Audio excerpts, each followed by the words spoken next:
Assalamualaikum warahmatullahi wabarakatuh. Bismillah, alhamdulillah. Assalatu wassalamu ala rasulillah wa ala alihi wa sahbihi wa mawalah. Subhanaka la ilma lana illa ma 'allamtana innaka antal alimul hakim. La haula wa la quwwata illa billahil aliyil azim. Labbaik Allahumma labbaik. Labbaik la syarika laka labbaik. Innal hamda wan ni'mata laka wal mulk la syarika lak. Amma ba'du. Bapak Ibu segenap calon tamu-tamu Allah, duyufullah, duyufur rahman, jamaah umrah safira yang berbahagia. Puji syukur marilah senantiasa kita panjatkan kehadirat Allah Subhanahu wa taala atas semua nikmat yang telah dianugerahkan kepada kita. Nikmat sehat, nikmat kesempatan, bahkan nikmat telah terpilihnya Bapak Ibu sekalian untuk menjadi tamu-tamu Allah yang akan bisa berkunjung di dua tanah suci yang penuh dengan kemuliaan, bisa melaksanakan rangkaian ibadah di dua masjid yang penuh dengan fadilah, bahkan bisa berziarah ke Rasulullah Muhammad SAW, dan bisa bermunajat secara langsung di hadapan Baitullah. Mudah-mudahan dengan rasa syukur kita ini akan menjadi penyebab Allah akan menambah kepada kita nikmat-nikmat yang lainnya, termasuk rangkaian perjalanan umrah yang akan kita lakukan senantiasa dalam lindungan Allah. Perjalanan kita akan diberikan kelancaran, kenyamanan, kesehatan, dan keselamatan, serta kekhusyuan ketika melaksanakan rangkaian ibadah yang pada akhirnya akan menjadikan umroh kita menjadi umroh yang mabrur. Amin, Allahumma amin. Salawat dan salam semoga tetap terlimpah dan tercurahkan kepada junjungan kita Nabi besar Muhammad SAW. Ibu bapak rahimakumullah, di kesempatan yang berbahagia ini kami ingin memberikan penjelasan seputar ibadah umroh yang akan Bapak Ibu lakukan bersama Safira Tour and Travel. Apa itu umroh?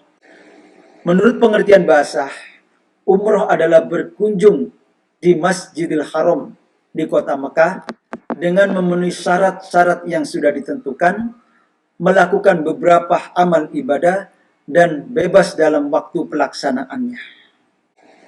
Apa syarat untuk melaksanakan umroh? Yang pertama adalah al-islamu, orang yang beragama Islam. Syarat yang kedua adalah al-balighu, atau dewasa. Syarat yang ketiga al-aqlu, berakal sehat. Mungkin bisa kita artikan, bisa mengerti dan membedakan mana yang baik, mana yang buruk, mana perintah, mana larangan, mana yang harus dikerjakan, mana yang harus ditinggalkan. Kemudian syarat yang keempat adalah al-khurru, merdeka, tidak tersangkut dalam pelanggaran hukum apapun, dan tidak mempunyai masalah yang bisa menyebabkan kita tidak bisa melaksanakan kunjungan ke tanah suci. Yang kelima, syaratnya adalah al-istito'ah, atau mampu, baik jasmani dan rohani, mampu dalam bekal perjalanan termasuk keluarga yang kita tinggalkan, dan aman dalam perjalanan. Syarat telah kita penuhi. Apa bisa menjadikan umroh kita bisa menjadi umroh yang diterima? Belum, Bapak Ibu sekalian.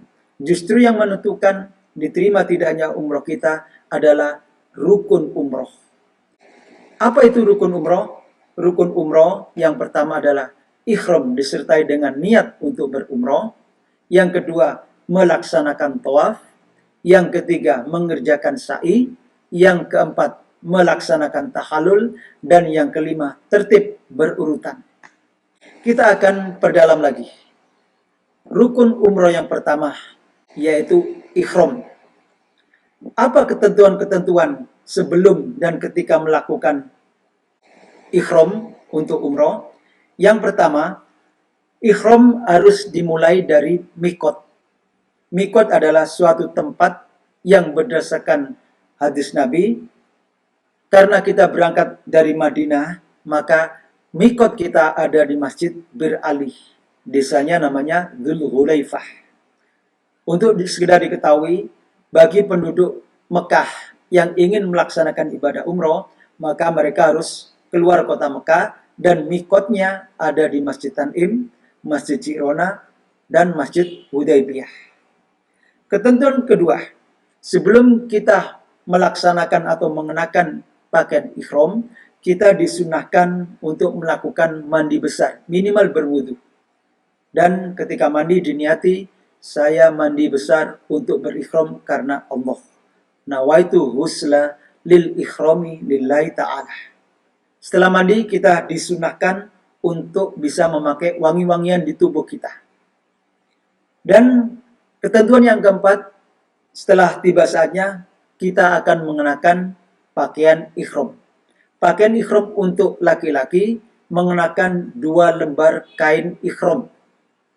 Dan untuk wanita mengenakan pakaian seperti halnya ketika melaksanakan sholat. Bisa pakaian biasa kemudian didobeli dengan mukenah yang potongan itu. Kemudian ketentuan berikut adalah melaksanakan sholat sunnah ikhram 2 rakaat. Di mana? Jadi kami ulangi, pakaian ikhram kita akan kenakan saat di hotel di Madinah. Dan pada hari terakhir di Madinah, setelah mandi besar, kita akan pakai pakaian ikhram, kemudian berangkat menuju miqat kita, yaitu di Masjid Bir Ali. Setibanya di Masjid Bir Ali, kita akan melaksanakan sholat sunnah ikhram 2 rakaat. Rakaat pertama setelah membaca surat Fatihah, bisa membaca surat Al-Kafirun. Rakaat kedua setelah membaca surat Al-Fatihah, membaca surat Al-Ikhlas. Setelah melaksanakan sholat sunnah ikhram 2 rakaat, baru kita akan nanti melafalkan niat untuk ikhram umroh. Niatnya adalah, labbaik Allahumma umrotan. Aku penuhi panggilanmu ya Allah untuk berumroh. Atau niat yang lain yang lengkap, nawaitu umrotan wa akhramtu biha lillahi ta'ala. Aku penuhi panggilanmu ya Allah untuk berumroh dengan berikhram karena Allah. Kemudian Bapak Ibu, setelah niat kita lafalkan, kita akan segera meninggalkan Masjid Bir Ali untuk memulai perjalanan menuju kota Mekah. Selama dalam perjalanan, setelah melafalkan niat itu, kita akan memperbanyak membaca kalimat talbiyah, bisa juga diselingi dengan dzikir, bersolawat, bahkan doa. Karena Nabi mengatakan kalimat utama yang dibaca di saat kita mengenakan ikhram adalah kalimat talbiyah. Dan ketentuan yang ke-8, setelah kita tadi melafalkan niat ikhram untuk umroh, maka sejak saat itu kita harus meninggalkan larangan-larangan ikhram. Arti kata larangan adalah tidak boleh dikerjakan. Apa larangan-larangan ikhram itu? 1. Untuk laki-laki selama berikhram dan sudah melafalkan niat untuk ikhram umroh, dilarang memakai pakaian berjahit apapun bentuknya. Celana dalam, kaos dalam bentuk kaos oblong maupun kaos kutang tidak diperbolehkan. Jadi hanya mengenakan 2 lembar kain ikhram itu saja. Kemudian larangan kedua bagi laki-laki, dilarang memakai kaos kaki atau sepatu atau apapun yang menutup mata kaki. Larangan yang ketiga, dilarang menutup kepala yang melekat, kopiah, peci, topi, serban, ataupun kain ikhram yang ditutupkan dengan melekat di kepala kita. Ini merupakan larangan dan tidak boleh dikerjakan. Larangan untuk wanita selama berikhram dan sudah niat, dilarang memakai kaos tangan atau penutup muka atau cadar. Karena pada intinya, pakaian ikhram wanita adalah menutup semua anggota tubuh kecuali wajah dan telapak tangan. Bagaimana dengan kaitannya masker? Karena sebagai ikhtiar dohir, maka mengenakan masker di saat berikhram diperbolehkan. Bahkan sekarang menjadi ketentuan wajib untuk menghindari virus. Yang tidak boleh adalah memakai cadar. Dan larangan yang kedua bagi wanita adalah dilarang memperlihatkan aurat. Mungkin rambut atau lengan kita, ini tolong dijaga. Kemudian larangan untuk semuanya, baik laki-laki maupun perempuan dalam berikhram. Setelah niat untuk melakukan ikhram untuk umroh, dilarang memakai wangi-wangian, apapun bentuknya. Dilarang memotong kuku, mencabut bulu rambut yang ada di tubuh kita. Dilarang membunuh binatang, dilarang mencabut atau merusak tanaman, dilarang melakukan hubungan suami istri, dilarang melakukan apapun kaitannya dengan ad-dun nikah. Dan yang keenam, dilarang mencaci maki, bertengkar, berbantah-bantahan, berkata kotor, termasuk emosional atau marah. Kalau larangan-larangan ini bisa jadi kita lakukan di saat kita benar-benar lupa, maka hukumnya bisa dimaafkan. Kalau larangan-larangan ini kita kerjakan dengan sengaja, maka wajib membayar dam sesuai dengan ketentuan. Itulah rukun umroh yang pertama, yaitu ihram disertai dengan niat untuk berumroh. Kemudian rukun umroh yang kedua adalah melaksanakan tawaf. Bapak Ibu yang kami muliakan, perjalanan dari Madinah ke kota Mekah ditempuh dalam waktu kurang lebih 5-6 jam. Selama perjalanan dengan berpakaian ihram, kita wajib menjaga semua larangan-larangan yang sudah kami sampaikan. Termasuk saat tiba di hotel, melakukan proses check-in, bahkan menunggu saat akan berangkat ke Masjidil Haram untuk melakukan rukun umrah berikutnya, wajib untuk selalu menjaga ketentuan-ketentuan ihram. Kami memberikan contoh, jangan sampai para wanita ketika berada di kamar melepas jilbabnya, melepas kaos kakinya. Ini akan menampakkan aurat dan itu dilarang sesuai dengan larangan-larangan ihram. Dan bila tiba saatnya, kita akan berangkat menuju ke Masjidil Haram untuk melaksanakan rukun umroh yang kedua, yaitu melaksanakan tawaf. Ada ketentuan-ketentuan yang harus kita laksanakan selama melaksanakan tawaf. Yang pertama, tawaf harus suci dari najis. Harus bebas dari hadas kecil dan hadas besar. Makanya kami sarankan ketika keluar kamar hotel menuju Masjidil Haram, harus sudah dalam keadaan berwudu. Sesampainya di Masjidil Haram, kita akan melaksanakan tawaf.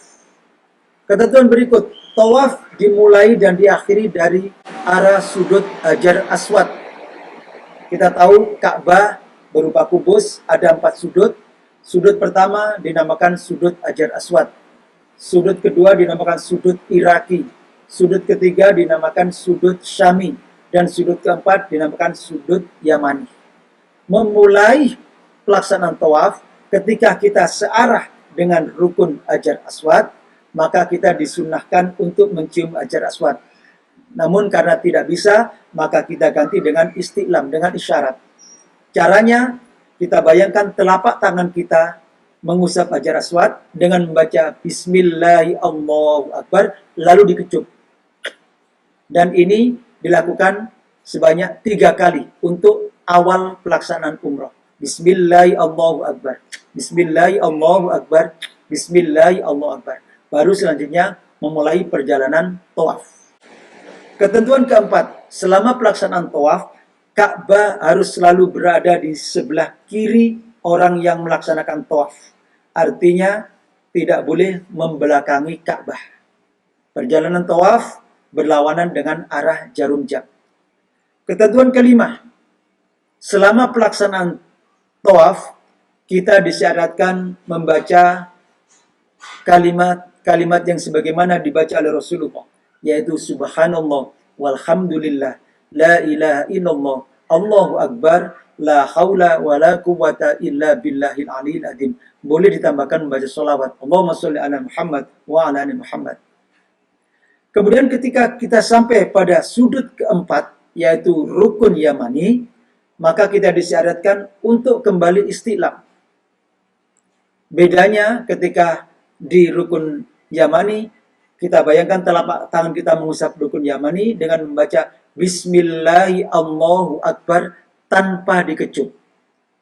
Kemudian kita lanjutkan perjalanan dengan membaca doa sabut zakat, Rabbana atina fid dunya hasanah wa fil akhirati hasanah wa qina adzabannar, sampai searah dengan rukun Hajar Aswad. Dan ketika searah dengan rukun Hajar Aswad, kita isti'lam lagi Bismillahirrahmanirrahim, kecup, untuk melanjutkan perjalanan putaran berikutnya. Ketentuan yang keenam, selama pelaksanaan ibadah tawaf, kita tidak boleh batal wudhu.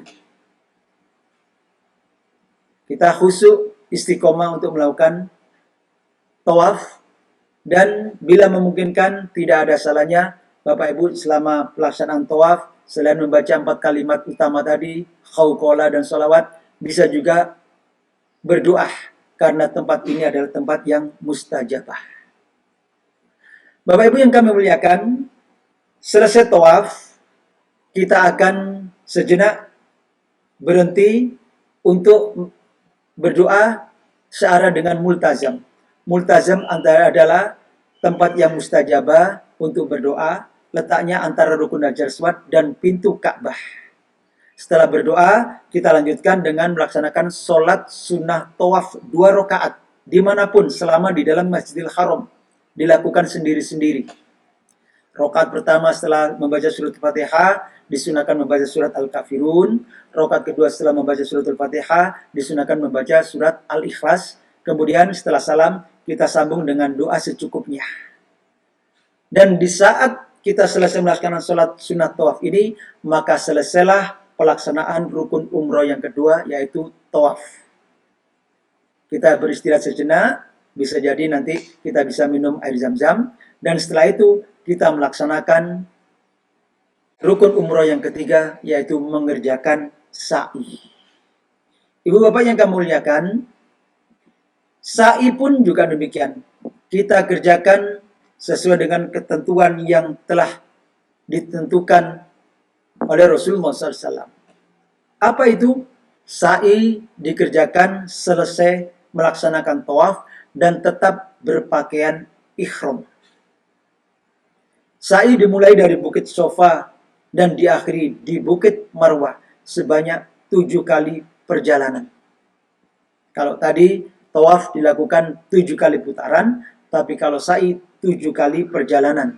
Artinya dari Sofa menuju Marwah dihitung 1, Marwah ke Sofa perjalanan kedua, sampai perjalanan ke-7 dimulai dari Sofa berakhir di Marwah.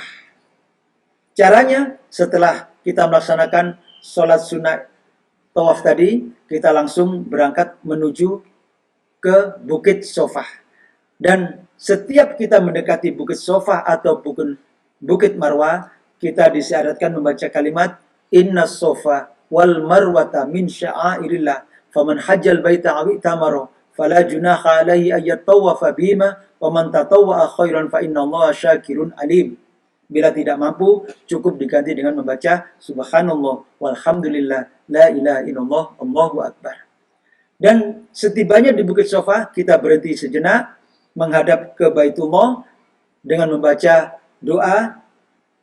Kemudian setelah membaca doa, kita memulai perjalanan sa'i dengan berjalan menuju Bukit Marwah. Selama dalam perjalanan, kita pun disyariatkan untuk membaca kalimat-kalimat thayyibah, termasuk 4 kalimat utama, Subhanallah, walhamdulillah, la ilaha illallah, akbar, termasuk kalimat-kalimat yang lainnya. Ibu bapak yang kami muliakan, di antara Bukit Sofa dan Bukit Marwah, ada yang namanya pilar hijau, yang saat ini ditandai dengan lampu hijau yang panjangnya kurang lebih 40 meter. Ketika kita melewati pilar hijau atau lampu hijau ini, maka untuk yang laki-laki disyariatkan berlari-lari kecil. Untuk yang perempuan disunahkan untuk mempercepat langkah kakinya dalam berjalan. Bila mampu membaca Rabbighfir warham wa'fu watakarram watajawaz sampai akhir ayat. Bila tidak mampu, cukup membaca Subhanallah walhamdulillah la ilaha illallah Allahu akbar. Setelah melewati lampu hijau, kita berjalan biasa menuju ke Bukit Marwah. Demikian pula ketika berjalan menuju Bukit Sofa. Kita lakukan perjalanan dan ketika melewati lampu hijau, laki-laki berlari kecil, yang perempuan mempercepat langkah berjalannya. Perjalanan sa'i kita lakukan selama 7 kali perjalanan, dimulai dari Bukit Sofa, diakhiri di Bukit Marwah sebanyak 7 kali. Ada yang membedakan di saat kita melaksanakan ibadah sa'i dengan melaksanakan ibadah tawaf. Selama melaksanakan ibadah tawaf, kita tidak boleh batal wudhu. Kita tidak boleh membelakangi Ka'bah. Tetapi ketika kita melaksanakan ibadah sa'i, ketika wudhu batal, sa'i tetap diperbolehkan untuk dikerjakan dan hukumnya sah. Kita bisa membelakangi Ka'bah, bahkan kita bisa berhenti sejenak untuk beristirahat atau melakukan aktivitas ibadah yang lainnya. Bapak Ibu yang kami muliakan, dan perjalanan sa'i ini akan diakhiri di Bukit Marwah, ditutup dengan membaca doa.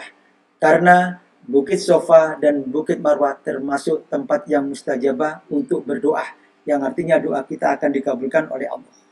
Ketika berdoa selesai, maka selesailah sudah rukun umroh yang ketiga, yaitu melaksanakan sa'i. Dilanjutkan dengan rukun umroh yang keempat, yaitu mengerjakan tahallul, yaitu dengan cara memotong sebagian rambut kita. Siapa yang akan melakukan ini? Bapak Ibu, selama masa pandemi ini, maka sepertinya tahallul akan dilakukan oleh masing-masing dari orang yang mengerjakan umroh. Caranya cukup menarik beberapa rambut kemudian digunting untuk yang laki-laki. Untuk yang perempuan, menarik sebagian rambutnya dari sisi kanan atau kiri di atas telinga, ditarik keluar, kemudian dipotong dengan membaca Bismillahirrahmanirrahim. Ketika tahallul itu selesai, maka seluruh rangkaian ibadah umroh kita telah kita selesaikan dan larangan-larangan ihram sudah tidak berlaku lagi.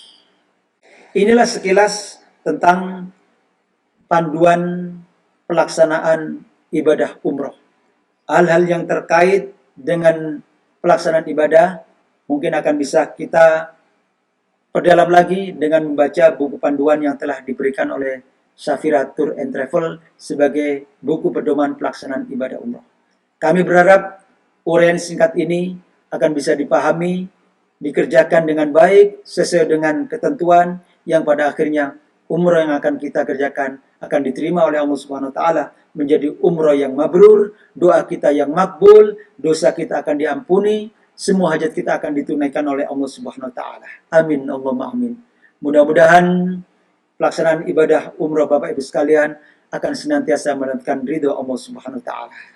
Kurang lebihnya mohon maaf. Wallahul muwaffiq ila aqwamit thoriq. Assalamualaikum warahmatullahi wabarakatuh.